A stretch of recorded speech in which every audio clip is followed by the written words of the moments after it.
Hey everyone, and welcome back to another video. And in this video, I'm going to show you how to update your address on the T-Mobile app. Now, this video is going to be particularly useful for individuals. Let's say that you move locations and you want to go ahead and update your address.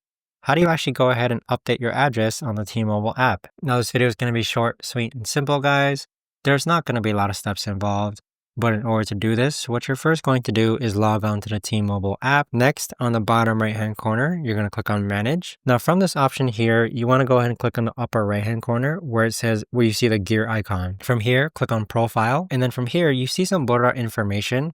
But underneath addresses, you could actually change the address for this device, the usage address, or the billing address. But there you have it, guys. That right there is the best and easiest way that I know of to actually go ahead and update your address on the T-Mobile app. If you guys know of a better or easier way to actually do this, let me know in the comments down below. I would love to know. Thanks so much for watching, everyone, and I'll see you guys all in the next video.